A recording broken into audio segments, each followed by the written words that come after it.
Standing in that funeral home, watching my sister's hand connect with my face in front of everyone we'd ever known, I never imagined those would be the last words she'd speak to our family for 3 years. But what happened next changed everything, not just between us, but revealed truths about our childhood that I'd spent decades burying. I'd love to know which corner of the globe you're watching from. And if this story speaks to you, make sure to subscribe. Tomorrow's video is one you absolutely can't miss. The morning of our father's funeral started like any other March day in Denver. Gray clouds hung low over the mountains, threatening snow that never seemed to come.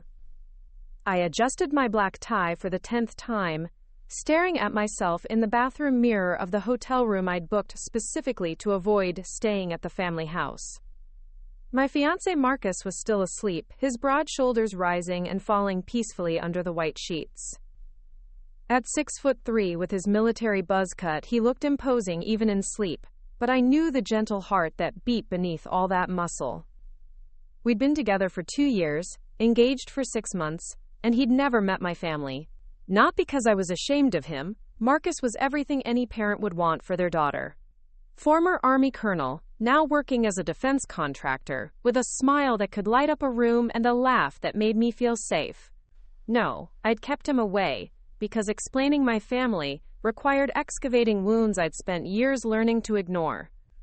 My phone buzzed with a text from my sister Jennifer. "Dad would have wanted you there early. Don't disappoint him in death like you did in life." I set the phone down without responding.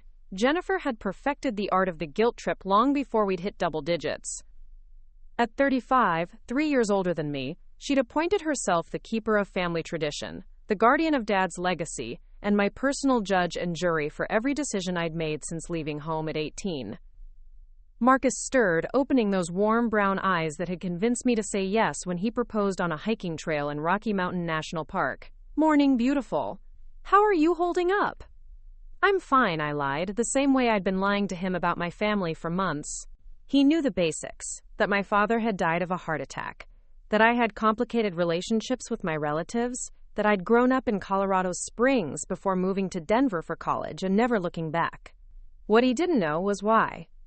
The funeral home sat on the edge of downtown Colorado Springs, a Victorian mansion converted into a place where families said goodbye. I'd chosen it specifically because it wasn't the family funeral home, the one where 3 generations of Castellis had been memorialized. Jennifer had called me selfish for that decision too. Walking through the parking lot, Marcus's hand warm in mine, I spotted the familiar cars. Jennifer's pristine white SUV, detailed weekly and never driven anywhere that might get it dirty. My Aunt Patricia's ancient Buick, the one she'd inherited from our grandmother and refused to replace despite the fact that it barely ran. My Uncle Michael's pickup truck, still sporting the faded McCain Palin bumper sticker from 2008. "You sure you're ready for this?" Marcus asked, squeezing my hand. I nodded, though my stomach was churning. "They're going to love you," I said, which was probably true. Marcus had that effect on people. What I didn't say was that their love would come with questions, expectations, and a level of involvement in our lives that I'd moved 3 hours away to avoid. The viewing room was already crowded despite the early hour. Dad lay in the casket at the front, looking more peaceful than he had in years. The heart attack had been sudden. He'd been working in his garage, rebuilding an engine like he'd done 1,000 times before, when his body finally said enough. 72 years of cigarettes, stress, and stubbornness had caught up with him on a Tuesday afternoon. Jennifer appeared at my elbow before I'd taken 3 steps into the room. She looked exactly like our mother had at that age, sharp cheekbones, prematurely gray hair she colored auburn, and eyes that seemed to catalog every flaw in the people around her. She wore a black dress that probably cost more than my monthly rent, her jewelry understated but expensive. Jennifer had married well, to a dentist who indulged her need to control everything within a 5-mile radius of their house. "Sarah," she said, her voice carrying that particular tone she reserved for me, disappointed but not surprised. "I wasn't sure you'd actually show up." Of course I showed up. He was my father, too. Quote. Her eyes shifted to Marcus, and I watched her take in his height, his bearing, the way he stood with his feet slightly apart and his hands clasped behind his back. Military posture was hard to shake, and Marcus had 20 years of it ingrained in his bones. "And you must be the mysterious boyfriend we've heard so little about," Jennifer said, extending her hand with a smile that didn't reach her eyes. "Marcus Williams," he said, taking her hand with the same firm grip he'd use with any superior officer. "I'm sorry for your loss. Sarah told me wonderful things about her father." I hadn't, actually. I'd told him almost nothing about Dad, just like I'd told him almost nothing about any of them. But Marcus was good at reading situations, good at saying the right thing to smooth over tensions he didn't understand. "How nice," Jennifer said, her voice dripping with false sweetness. "I'm Jennifer Morrison, Sarah's older sister. Much older sister, actually. Tell me, Marcus, what do you do for work?" "I'm a defense contractor. Former Army." "Oh, how interesting. What rank did you achieve?" "Colonel," Marcus said simply. I watched Jennifer's eyebrows rise slightly. In our family, authority mattered. Status mattered. The fact that Marcus had commanded troops, had been trusted with serious responsibility, would earn him points with the relatives I'd been dreading meeting him. "Well," Jennifer said, and I could practically see her recalculating her approach to him. "That's quite impressive. Sarah certainly didn't mention she was dating someone so accomplished." "She's pretty accomplished herself," Marcus said, his arm tightening slightly around my waist. "I'm the lucky one." Before Jennifer could respond, our Aunt Patricia descended on us like a tiny, gray-haired tornado. At barely 5 feet tall, she made up for her lack of height with volume and energy that could power a small city. "Sarah! Oh, honey, look at you!" She grabbed me in a hug that smelled like White Shoulder's perfume and peppermint gum. "And who is this handsome man? You didn't tell us you were bringing anyone." The introductions began again, and I watched Marcus work the room like the natural leader he was. He had conversations with my Uncle Michael about engines, and with my cousin David about football.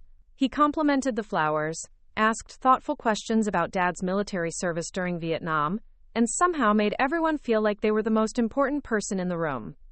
What I noticed, though, was the way Jennifer watched him. Not with the approval I'd expected, but with something that looked almost like calculation. She hung back while the other relatives fawned over him, her sharp eyes taking in every detail of his interactions, every response, every smile. The service was scheduled for 2 o'clock, but by noon the viewing room was packed. Dad had been popular in his neighborhood, active in his VFW post, and the kind of man who'd stop to help anyone with car trouble. People I hadn't seen in 15 years kept approaching me with stories about how he'd helped them move, or fixed their lawnmower, or simply been a good neighbor when they needed one. Each story felt like a small knife twist. Not because they weren't true. Dad had been genuinely helpful to everyone except his own family, but because they reminded me of all the ways I'd failed to live up to his expectations. I'd been the daughter who chose college over trade school, who moved to the city instead of staying close to home, who brought a boyfriend to Christmas dinner exactly once before deciding it wasn't worth the interrogation. Marcus seemed to sense my growing tension. He stayed close, his presence steady and reassuring, occasionally catching my eye with a small smile or a subtle touch that grounded me in the present moment, instead of the swirling memories of childhood disappointments. At 1:30, the funeral director began moving people toward the chapel. Dad's casket was wheeled to the front, surrounded by flowers that filled the air with a sickly sweet perfume that made my stomach churn. I took a seat in the front row, Marcus beside me, with Jennifer and her husband on my other side. The service was everything I'd expected. Traditional hymns, a reading from Ecclesiastes, and a series of speakers who painted Dad as a pillar of the community. The pastor, who'd known him for 30 years, spoke about his dedication to family, his service to his country, and his unwavering faith. Uncle Michael got up and told the story about Dad teaching him to drive a stick shift, which somehow involved 3 bent fenders and a very patient neighbor. Patricia shared memories of holidays and Sunday dinners, painting a picture of family gatherings that felt more like Norman Rockwell than my actual childhood. Throughout it all, Jennifer sat rigid beside me, her jaw tight and her hands clenched in her lap. I could feel tension radiating from her like heat from a furnace, but I couldn't figure out what was causing it. The service was going smoothly, the speakers were respectful, and even the weather had cooperated by staying overcast without actually raining. It wasn't until we were preparing to leave for the cemetery that everything fell apart. People were filing out of the chapel, gathering in small groups to share final condolences and make plans for the reception afterward. Marcus had stepped away to call his office, some crisis that couldn't wait even for a funeral, and I was standing alone near Dad's casket, taking what I knew would be my last private moment with him. "I hope you're proud of yourself." Jennifer's voice came from directly behind me. I turned to find her standing close enough that I could smell her perfume, her face twisted with an anger I hadn't seen since we were teenagers. "What are you talking about?" "Playing the grieving daughter, bringing your military trophy to impress everyone. Did you think we wouldn't notice?" "Notice what, Jennifer? I have no idea what you're upset about." A lot of love and effort went into bringing this story to life. If you're enjoying it, we'd be so grateful if you'd subscribe to our channel. Now, back to where we left off. Her laugh was sharp and humorless. "Of course you don't. You never do. You float through life completely oblivious to how your choices affect other people." The chapel was emptying around us, but I could feel eyes on us, relatives slowing their exit to catch whatever drama was about to unfold. This was exactly what I'd wanted to avoid, a public scene that would become family legend, talked about at every gathering for the next decade. "I think you need to calm down," I said quietly. "This isn't the time or place for whatever this is about." "Isn't it?" Jennifer stepped closer, her voice rising despite my attempt to keep things quiet. "When is the time, Sarah? You've been avoiding us for years. You never call, never visit, never show up for anything that matters. And then you waltz in here with Colonel Perfect like you're some kind of prize." I felt heat creep up my neck. "I'm here, aren't I? I'm here saying goodbye to Dad just like everyone else." "No, you're here putting on a show. Look at me, I'm successful, I'm engaged to a war hero, I'm so much better than the family I left behind." Her voice cracked on the last words, and I realized this wasn't just about today. This was about years of accumulated hurt, real or imagined slights, and a resentment that had been festering since I'd left home. "That's not what this is," I said, glancing around at the faces turned toward us. "Can we please talk about this later? Privately? Later? Like we talked later about missing Mom's birthday? Like we talked later about skipping Christmas? Like we talked later about not coming to see Dad when he was sick?" Each accusation hit like a physical blow, not because they were untrue, but because they were completely true. I had missed Mom's 70th birthday because I'd been working on a big project. I had skipped Christmas the year before, because Marcus and I had gone skiing in Vail instead. I hadn't visited Dad during his last hospital stay because I'd told myself it was just routine tests, that he'd be fine, that there would be time later. "You think bringing him here makes up for it?" Jennifer continued, gesturing toward Marcus, who was walking back toward us, his phone call apparently finished. "You think showing off your perfect life erases the fact that you abandoned us?" Quote. "I didn't abandon anyone," I said, my own voice rising despite my best efforts. "I grew up, I moved out, I built a life for myself." "You ran away," Jennifer shot back. "The minute things got difficult, the minute Mom got sick, the minute Dad needed us, you disappeared. And now you want to show up and play happy family?" Marcus reached us just as Jennifer's voice hit its peak volume. I saw him take in the situation, the angry faces, the crowd of relatives pretending not to watch, the obvious tension crackling between his fiancé and her sister. "Everything okay here?" he asked quietly, positioning himself slightly between us. "Everything's fine," I said quickly. "We were just—" "No, everything is not fine," Jennifer interrupted, her attention now focused on Marcus. "I was just explaining to Sarah how convenient it is that she finally decided to grace us with her presence. And how interesting it is that she brought such impressive backup." Marcus's expression didn't change, but I felt rather than see him shift into what I thought of as his command mode, alert, assessing, ready to handle whatever situation was developing. "I'm sorry," he said calmly. "I'm not sure I understand what you mean." Jennifer's smile was sharp as a blade. "Oh, I think you understand perfectly, Colonel Williams. Sarah always did like to collect trophies."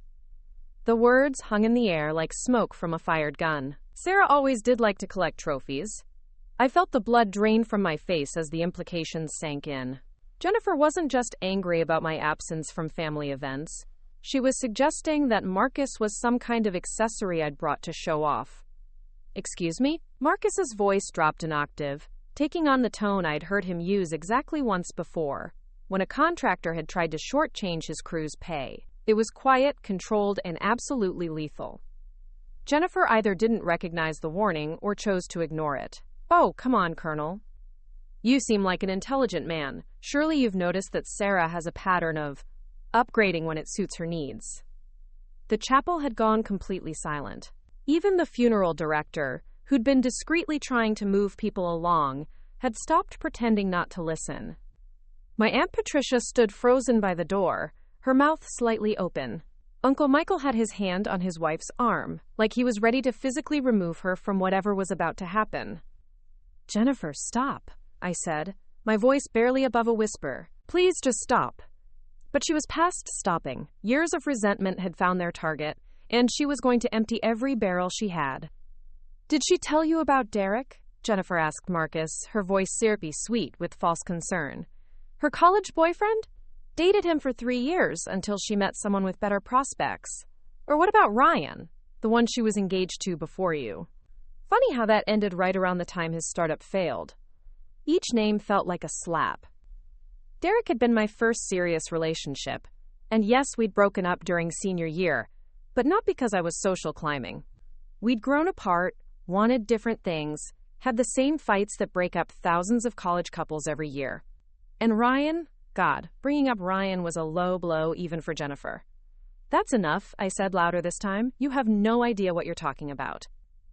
"Don't I?" Jennifer's eyes glittered with malicious satisfaction. "Ryan was going to be perfect for you, wasn't he? Until his company went under, and suddenly he wasn't good enough anymore. How long did you wait before you started shopping for an upgrade? A month? 2 weeks?" The truth about Ryan hit my chest like a physical blow. We'd been engaged for 8 months when his tech startup collapsed. But I hadn't left him because of the money. I'd left him because I'd found out he'd been lying to me for months about the company's financial situation, about the debt he'd hidden, about the other investors he'd been stringing along with false promises. I'd left him because I'd realized I was engaged to someone I didn't actually know. But explaining that would require admitting that I'd kept yet another painful chapter of my life secret from my family. It would mean acknowledging that maybe, just maybe, I had a pattern of not trusting the people who claimed to love me. "The difference," Marcus said, his voice cutting through my spiral of shame like a blade, "is that I know exactly who Sarah is, and she knows exactly who I am, which is apparently more than can be said for some people in this room."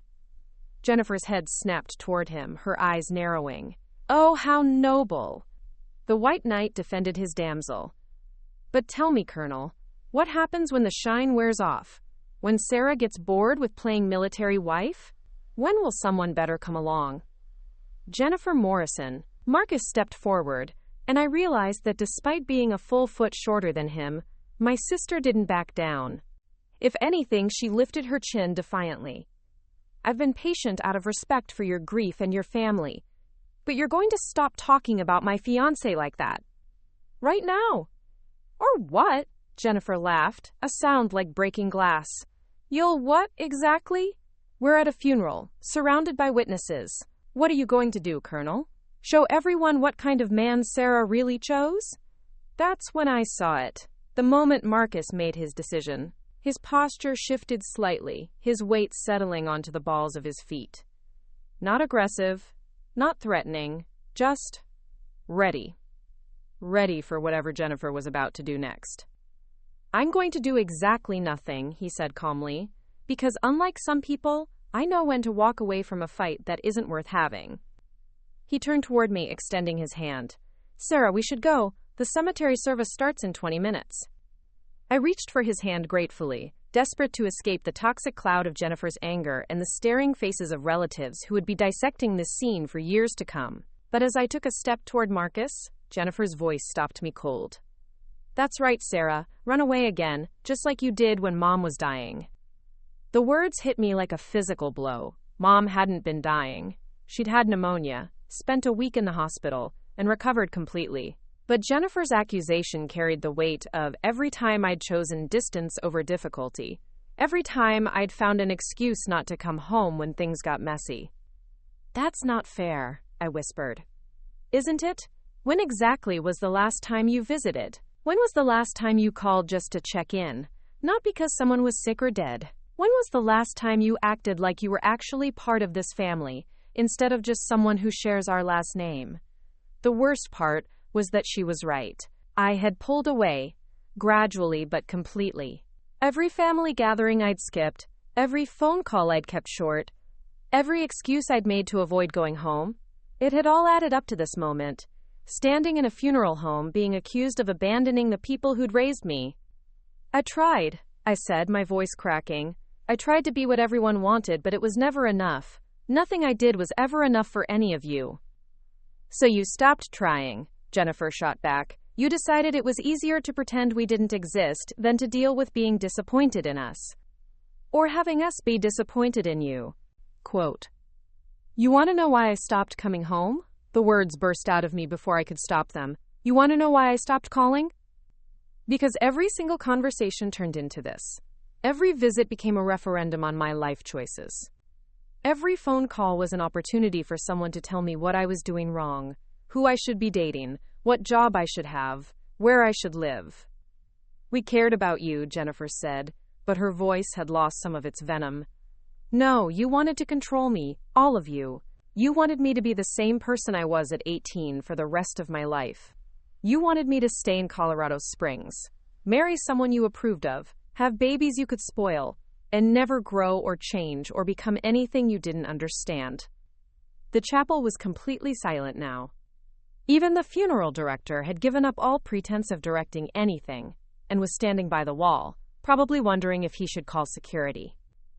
And now, I continued, my voice gaining strength, now I finally bring someone home who you should love. Someone who's honorable and kind and everything Dad would have respected. And instead of welcoming him, instead of being happy that I'm happy, you turn it into another weapon to use against me. Jennifer's face had gone pale, but her jaw was still set in that stubborn line I remembered from childhood arguments. You don't get to make yourself the victim here, Sarah. You don't get to paint us as the villains because we expected you to act like family. Expected me to act like family? When exactly did you start acting like a sister instead of a judge? That's when she hit me. It wasn't a hard slap. Jennifer had always been more about precision than power, but the crack of skin on skin in the silent chapel might as well have been a gunshot. My cheeks stung, my eyes watered, and for a moment I was 8 years old again, standing in our childhood kitchen, while Jennifer explained to Mom why I deserved whatever punishment was coming. The silence that followed lasted maybe 3 seconds, but it felt like an hour. I touched my cheek, feeling the heat where her palm had connected. Around us, relatives stood frozen like statues, too shocked to move or speak. Then Marcus was there. He didn't grab Jennifer, didn't raise his voice, didn't make any of the dramatic gestures I might have expected. Instead, he simply positioned himself between us, his back to me, facing my sister with the kind of calm authority that had once commanded hundreds of soldiers. "Mrs. Morrison," he said, his voice barely above a whisper but somehow carrying to every corner of the chapel. "I'm going to say this once, and I'm going to say it very clearly. Touch my colonel again, I dare you." The emphasis he put on my colonel made it clear he wasn't talking about military rank. He was talking about ownership, about partnership, about the kind of fierce protection that comes from choosing someone and meaning it. Jennifer's eyes widened slightly. Whether it was surprise at being called by her married name, shock at the quiet menace in his voice, or recognition that she'd just crossed a line she couldn't uncross, I couldn't tell. "This is family business," she said, but her voice had lost its earlier conviction. "No," Marcus replied, still in that deadly quiet tone. "This stopped being a family business the moment you put your hands on her. This became my business, and I don't let anyone, family or otherwise, hurt the people I love." He took a half step forward, not aggressive but unmistakably deliberate. "Now I understand you're grieving. I understand you're angry. I even understand that you think Sarah owes you something. But what I don't understand is how you think any of that gives you the right to assault someone at their father's funeral." "Assault?" Jennifer laughed, but it sounded forced. "I slapped my sister. It's not like I attacked a stranger." "You struck my fiancé," Marcus corrected, "in front of witnesses." in a public place. That's assault in any jurisdiction I've ever worked in. The fact that you shared DNA doesn't give you a free pass to commit crimes. Uncle Michael stepped forward then, his face red with embarrassment and something that might have been shame. Now, let's all just calm down here. We're family. We don't call the police on family. Marcus turned slightly, not enough to take his attention off Jennifer, but enough to include Uncle Michael in his field of vision. With respect, Mr. Castelli, this isn't about family anymore. This is about right and wrong. And hitting someone because you don't like what they're saying is wrong, regardless of your relationship to them. She's my sister, Jennifer said, but she sounded less certain now, like she was trying to convince herself as much as anyone else. She's my fiancé, Marcus replied. She's the woman I'm going to marry, the person I've sworn to protect, the most important thing in my world. And if you think blood gives you the right to hurt her, you're going to learn very quickly that you're wrong. The standoff stretched for another few seconds before Aunt Patricia, of all people, broke the silence. Jennifer Marie Morrison, she said, her small voice carrying the authority of someone who'd changed both our diapers. You apologize right now. This is your father's funeral, not some bar-room brawl. I'm not apologizing for telling the truth, Jennifer said, but she took a step back from Marcus, creating space that hadn't been there before. The truth? Patricia's voice rose. The truth is that your sister came home to bury her father, brought a nice young man to meet her family, and got attacked for her trouble. The truth is that you've been looking for a fight since the moment she walked in that door, and now you've embarrassed all of us in front of God and everybody. Jennifer's face crumpled slightly, the first crack in her armor of righteous anger. She left us, Aunt Pat. She just left. And now she wants to waltz back in like nothing happened? So you slapped her? Patricia shook her head. That's not how we raised you, child. That's not how your mother raised you, and it's sure not how your father would want you to act at his funeral. The mention of Dad seemed to deflate Jennifer like a punctured balloon.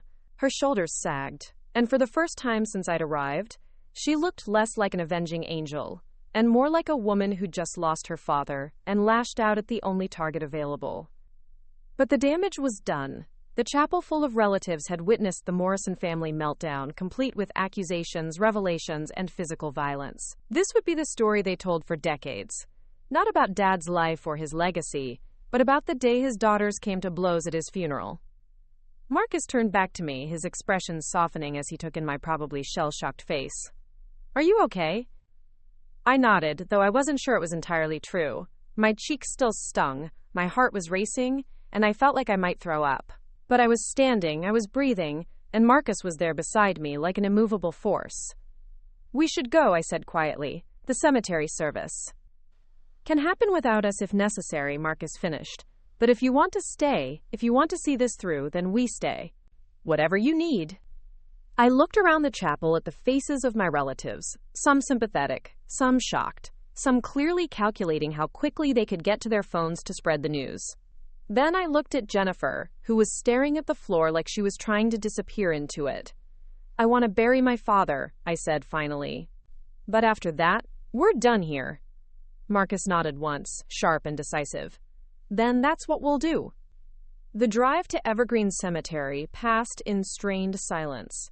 Marcus drove the rental car while I stared out the passenger window at the familiar streets of Colorado Springs, watching the mountains rise in the distance like silent sentinels. Behind us, a procession of family cars followed, but I couldn't bring myself to look in the mirrors to see who had actually decided to come after the chapel disaster. My phone had been buzzing constantly since we'd left the funeral home. Text messages from cousins, friends of the family, probably even people who'd just heard through the gossip network that travels faster than wildfire in small communities. I'd turned it face down on my lap and ignored every notification. You don't have to do this, Marcus said quietly, breaking the silence as we turned through the cemetery gates. We can turn around right now. Drive straight to the airport and be home by dinner. Home. The word hit me with unexpected force. When had Denver become home? When had I stopped thinking of Colorado Springs, of the house where I'd grown up, as the place where I belonged? No, I said, surprising myself with the firmness in my voice. I need to finish this. Dad deserves that much. The graveside service was smaller than the chapel gathering. Either people had been too uncomfortable to continue after the scene Jennifer had caused, or word had spread quickly enough that they'd decided to stay away. I recognized maybe half the faces. Dad's closest friends from the VFW, a few neighbors, Uncle Michael and Aunt Patricia, looking like they'd aged 5 years in the past hour. Jennifer was there, standing on the opposite side of the grave with her husband. She'd put on sunglasses despite the overcast sky, but I could feel her watching me even from across the gathering. Her posture was different now, less aggressive, more guarded, like she was waiting for the next shoe to drop. The pastor from the chapel had followed us to the cemetery, and he launched into the familiar words about ashes and dust with the practiced ease of someone who'd done this hundreds of times. I tried to focus on his voice, on the meaning behind the ritual, but my mind kept drifting to the last real conversation I'd had with Dad. It had been 3 months ago, a brief phone call on a Sunday afternoon. He'd called to tell me about a car he was working on, some classic Mustang that a neighbor had brought him. I'd been distracted, probably working on my laptop while we talked, giving him half my attention while I answered emails or reviewed reports. He'd asked about my job, about whether I was happy, about when I might come visit. I'd given him the usual vague answers. Soon. Maybe next month. Things were just crazy at work right now. Looking back, I realized he'd been trying to tell me something during that call. Not directly. Dad was never one for direct emotional conversations, but in the way he'd lingered on certain topics, the questions he'd asked about my life, the hesitation in his voice when he'd said goodbye. He'd known something was wrong with his heart, had probably already been to the doctor, already gotten news that scared him. And I'd been too busy, too distracted, too caught up in my own carefully constructed life to really listen. The pastor finished his reading and nodded to the funeral director, who stepped forward with the traditional handful of dirt.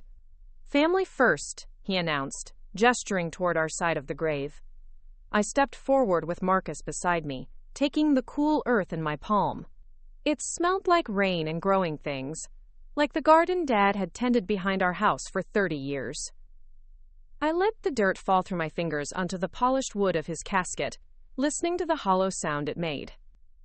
"Goodbye, Dad," I whispered, the words barely audible even to myself. Uncle Michael went next, then Aunt Patricia, then a few of Dad's friends. The ritual was ancient and somehow comforting, this gathering of people who'd loved him, this final act of laying him to rest in the earth he'd called home his entire life. When it was Jennifer's turn, she stepped forward without her sunglasses, and I could see that she'd been crying. Her mascara had run slightly, leaving dark tracks down her cheeks that she'd tried to wipe away. She stood at the edge of the grave for a long moment, the dirt clenched in her fist, before finally opening her hand and letting it fall. "I'm sorry, Daddy," she said, loud enough for everyone to hear. "I'm sorry I couldn't be better." The words hit me like a physical blow, not because they were directed at me, they weren't, but because they revealed something I'd never understood about my sister.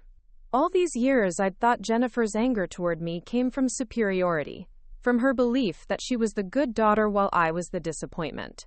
But standing there watching her grieve, I realized her anger came from the same place as mine. The fear that we'd never been enough, that we'd somehow failed the people who'd raised us. After the dirt ceremony, people began to drift away in small groups.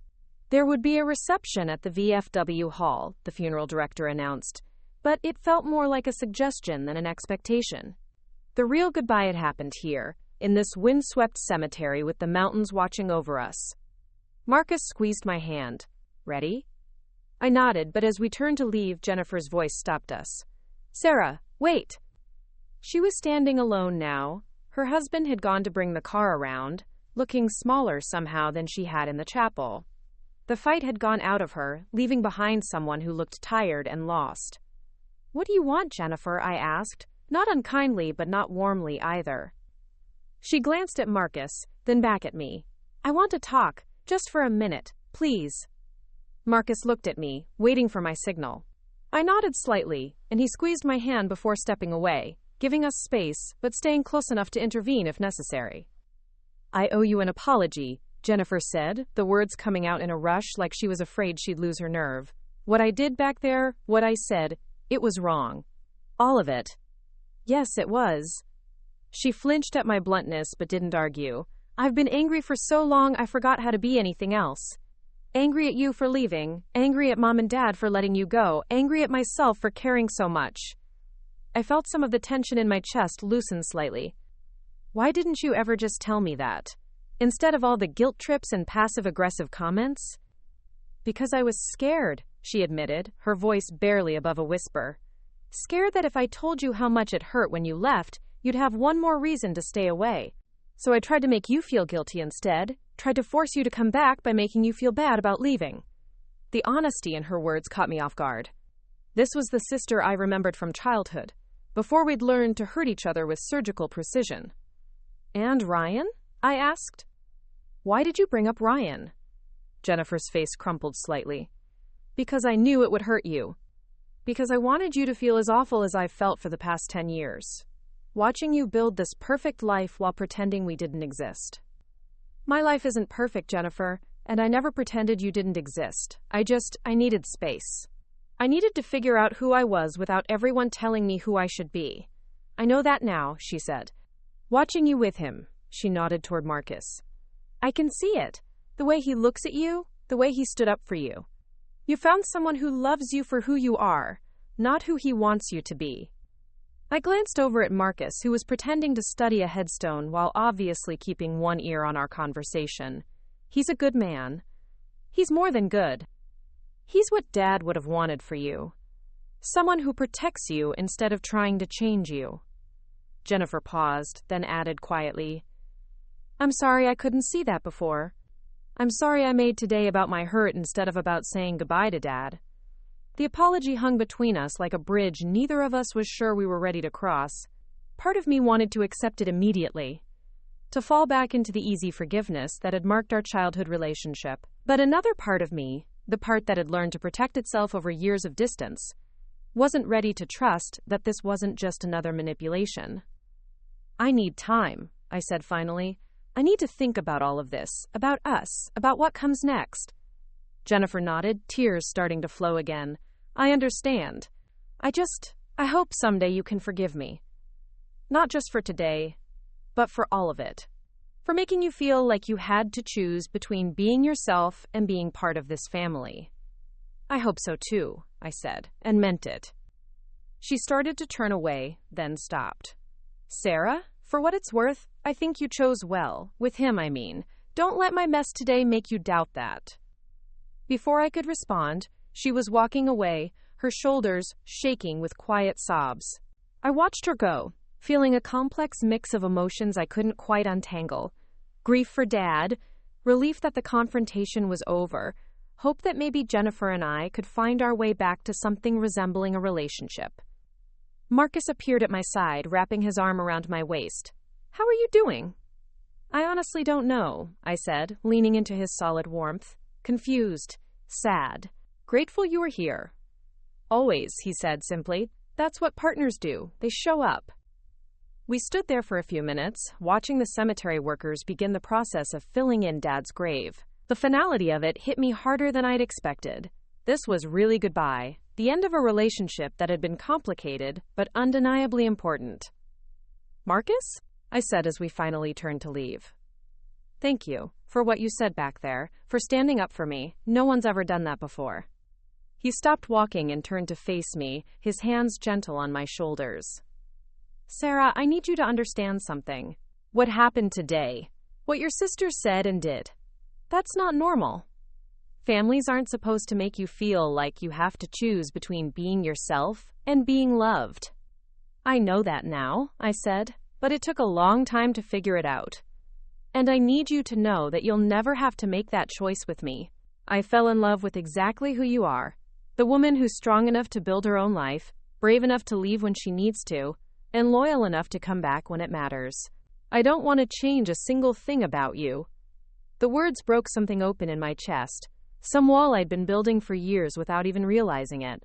I started crying then. Not the polite tears I'd shed during the service, but deep, shoulder-shaking sobs that seemed to come from somewhere I'd forgotten existed. Marcus held me while I cried, there in the cemetery with the mountains watching over us and my father finally at rest. For the first time in years, I felt like I was exactly where I belonged. Not because of where I was, but because of who I was with. When I finally stopped crying, Marcus handed me his handkerchief.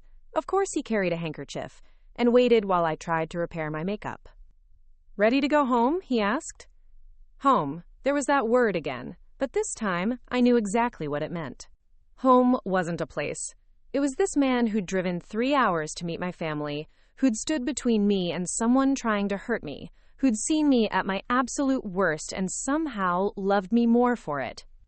"Yeah," I said, taking his hand as we walked toward the car. "Let's go home."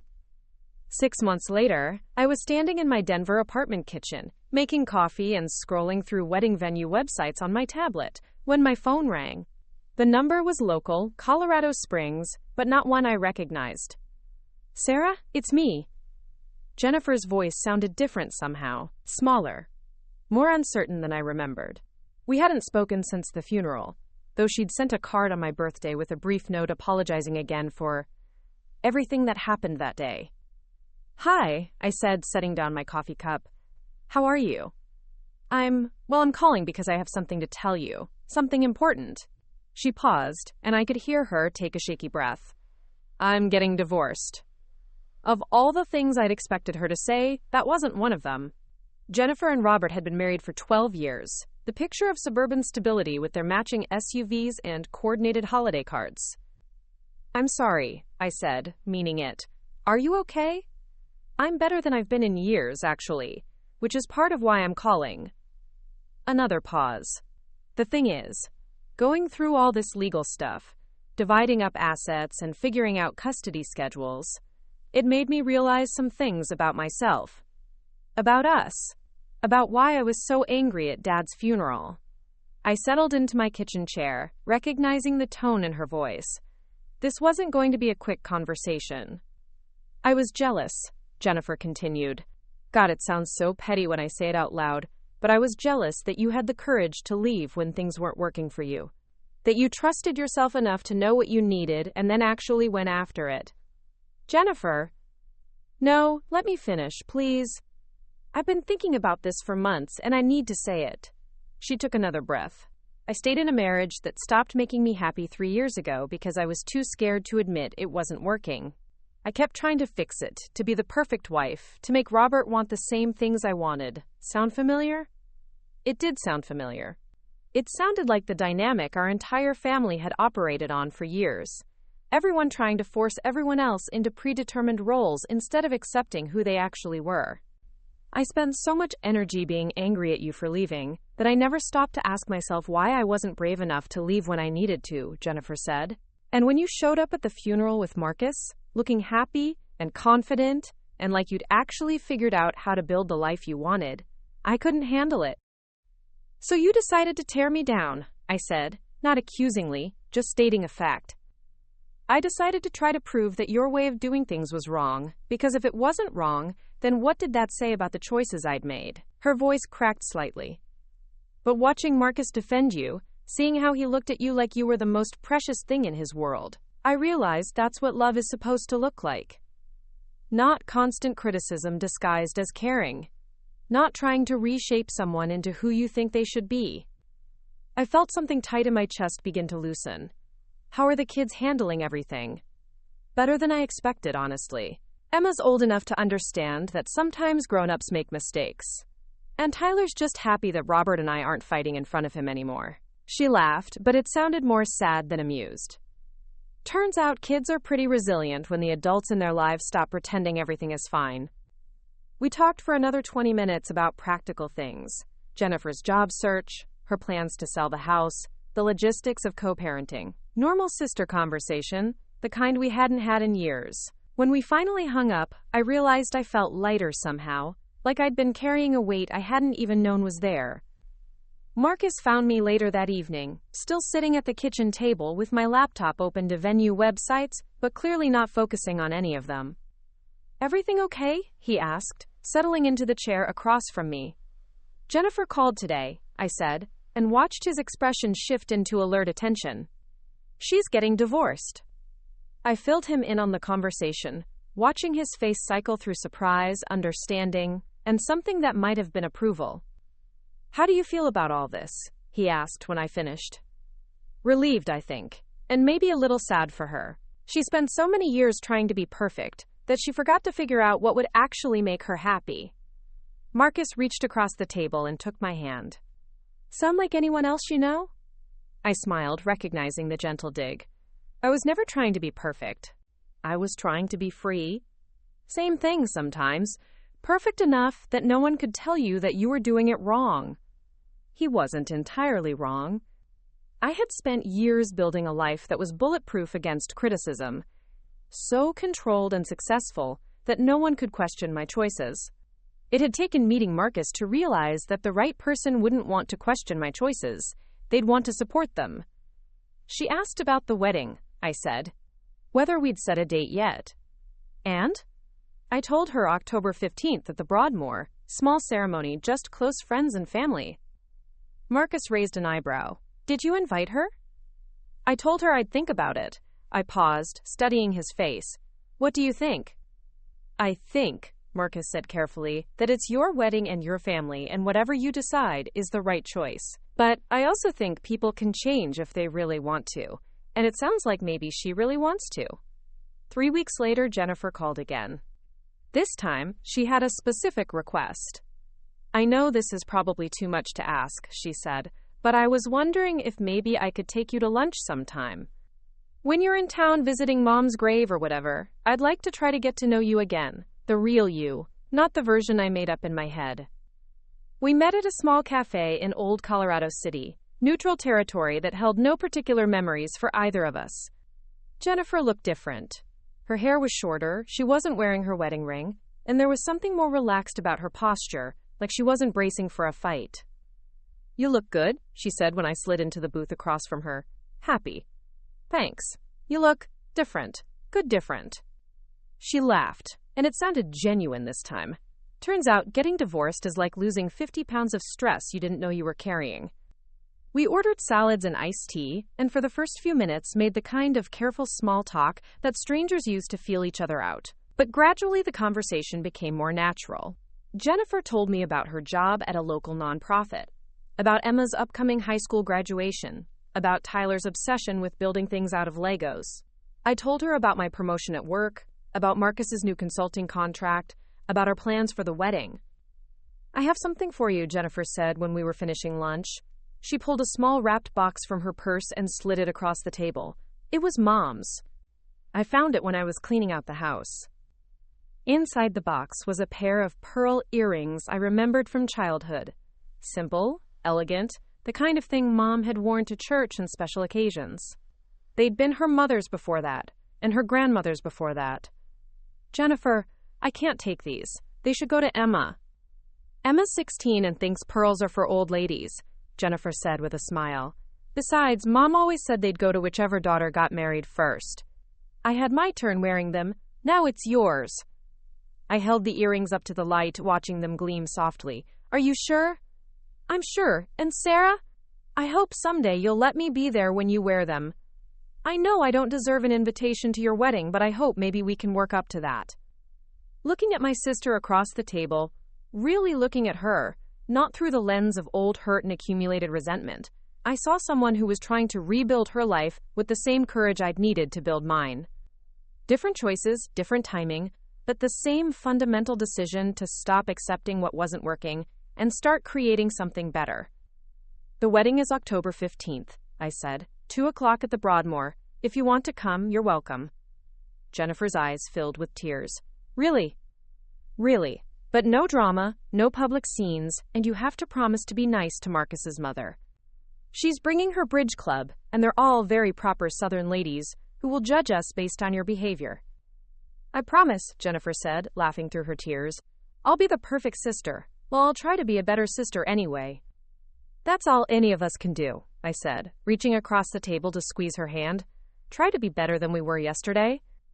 Walking back to my car after lunch, I felt something I hadn't experienced in years when it came to my family: hope.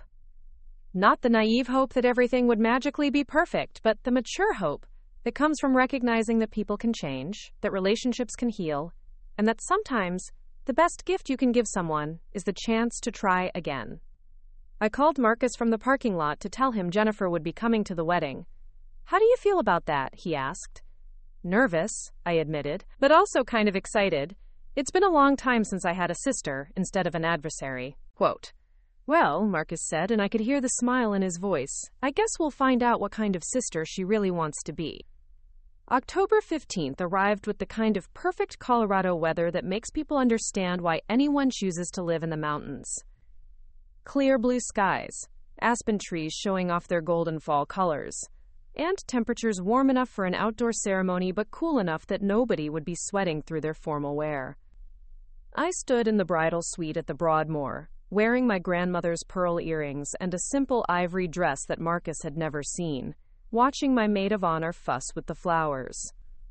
Rebecca had been my college roommate, the one person who'd known me through all my various relationship disasters and career changes, and she was practically vibrating with nervous energy. "Stop pacing," I told her. "You're making me dizzy." "I'm not pacing. I'm strategically positioning myself to handle any potential disasters," she said, adjusting the ribbon on my bouquet for the third time. "Did I mention that your sister is here?" "You mentioned it twice." "She looks good, different, less like she's planning to murder someone." I laughed despite my own nerves. That's the spirit. Really building my confidence here. A soft knock on the door interrupted us, and my Aunt Patricia poked her head in. "Honey, there's someone here who'd like to see you before the ceremony." Jennifer stepped into the room behind her, and I felt my breath catch. She was wearing a navy blue dress that I'd never seen before, her hair styled in a softer way than usual, and she was carrying a small gift bag. "You look beautiful," she said simply. "Really beautiful." "Thanks," I managed. "You look pretty great yourself." Rebecca cleared her throat pointedly. "I'm going to go check on the groomsmen. Make sure Marcus hasn't fled the country." She squeezed my hand as she passed. 5 minutes. Then we need to get you lined up." When we were alone, Jennifer held out the gift bag. "I brought you something. Well, made you something, actually." Inside was a photo album, bound in cream-colored leather with Sarah and Marcus, embossed on the cover in gold lettering. I opened it carefully, finding page after page of family photos I'd forgotten existed. Me and Jennifer as kids, building snow forts and dressed up for Halloween. Family camping trips where we're both covered in dirt and grinning at the camera. Christmas mornings, birthday parties, ordinary Tuesday afternoons that someone had bothered to document. "Where did you find all these?" I asked, my voice thick with unexpected emotion. "Mom's closet. She had boxes and boxes of them. I spent weeks going through everything, scanning the good ones." Jennifer's voice was soft. "I wanted you to remember that it wasn't always bad between us, that we were friends before we were enemies." I turned another page and found a photo from my high school graduation. Jennifer had her arm around my shoulders, both of us smiling genuinely at whoever was taking the picture. I remembered that day, how proud she'd been when I'd given my valedictorian speech, how she'd insisted on taking me out for ice cream afterward to celebrate. "Jen," I said, using the nickname I hadn't spoken in years. "This is incredible, thank you." "There's something else," she said, reaching into her purse. "Something I should have given you years ago." She pulled out an envelope, yellowed with age and addressed to me in Dad's careful handwriting. My name was on the front, along with "to be opened on your wedding day." "He gave this to me right after your engagement to Ryan ended," Jennifer said quietly. "Asked me to hold on to it until you got married again. I was so angry about everything back then that I forgot about it, until I was cleaning out Mom's house and found it in my jewelry box." My hands shook as I opened the envelope. Inside was a single sheet of paper in Dad's familiar scrawl. "Sarah, if you're reading this, it means you found someone worth marrying. I hope he's good to you. I hope he sees what I've always seen, that you're strong enough to know your own mind and brave enough to follow your heart, even when it takes you far from home. I know I wasn't always the father you needed. I didn't understand why you had to leave, why staying wasn't enough for you. But watching you build your life, seeing you become the woman you are, I'm proud of who you turned out to be, even if I didn't always know how to tell you that. Your mother says I should have said this more when you were growing up, but I'll say it now. You don't have to be anyone but yourself to earn my love. You never did. Be happy, kiddo. That's all any parent really wants for their children." Love, Dad. I was crying before I finished reading, the kind of tears that come from some deep place you'd forgotten existed. All those years of feeling like I'd disappointed him, like I'd never been the daughter he wanted, and he'd known all along exactly who I was. He'd been proud of me for being myself, not in spite of it. He loved you so much, Jennifer said, tears in her own eyes. He used to brag about you to his friends at the VFW. About your job, your apartment, how independent you were. I was too jealous to see it then, but he was so proud of the life you'd built. I wish I'd known, I whispered. I wish he'd told me. He wasn't good with words when it came to feelings. None of us were. But he saw you, Sarah. He really saw you. A knock on the door interrupted us. Ladies, Rebecca's voice called through the wood. It's showtime. Jennifer squeezed my hand. Ready to go marry that man of yours? I wiped my eyes carefully, trying not to smudge my makeup, and nodded. More ready than I've ever been for anything. The ceremony itself passed in a blur of faces and flowers and music. Marcus looked devastatingly handsome in his dress blues, standing at attention while I walked down the aisle. His mother dabbed at her eyes with a lace handkerchief. His best friend from the army grinned and gave me a subtle thumbs up. Rebecca cried through the entire exchange of vows. But what I remembered most clearly was the moment when the officiant asked if anyone had objections to the marriage. There was the usual pause, the brief silence that always feels longer than it actually is. And then Jennifer's voice, clear and strong from the third row. No objections here. She chose well. A ripple of laughter went through the small gathering. Marcus caught my eye and winked, and I knew he understood exactly what that moment meant. After we kissed and were pronounced husband and wife, after the photographs and the champagne toast and the dinner where Marcus charmed my relatives and his mother held court with her bridge club, Jennifer found me on the terrace overlooking the lake. Thank you, I said, for today, for the album, for Dad's letter, for giving us another chance. Thank you for letting me try again, she replied. I know I don't deserve it. We all deserve second chances, I said. Third chances too if we're lucky. We stood there together, watching the sun set behind the mountains, and for the first time in years, silence between us felt comfortable instead of loaded with unspoken grievances. So Jennifer said eventually, when do I get to be Aunt Jennifer? Quote, I laughed, feeling lighter than I had in months. Let me get used to being Mrs. Williams first. But soon, I think, Marcus has been making noises about wanting a family.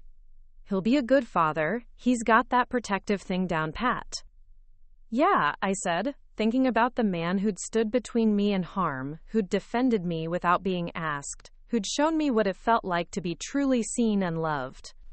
He really does.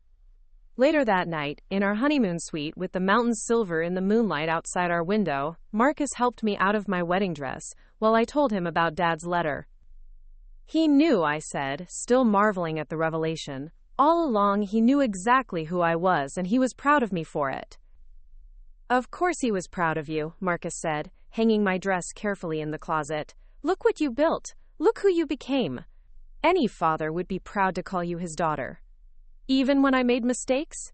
Even when I hurt people? Marcus turned to face me, his expression serious. Sarah, everyone makes mistakes. Everyone hurts people sometimes. But you learned from yours.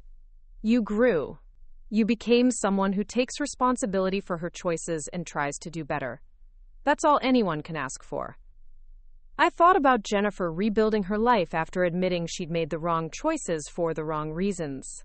I thought about Dad, loving me even when he didn't understand me. I thought about all the years I'd spent trying to be perfect enough to deserve love, when what I'd really needed was the courage to be imperfect and lovable anyway. I love you, Colonel Williams, I said, using the title that had once been a weapon against me and was now just another term of endearment. I love you too, Mrs. Williams, he replied, pulling me close.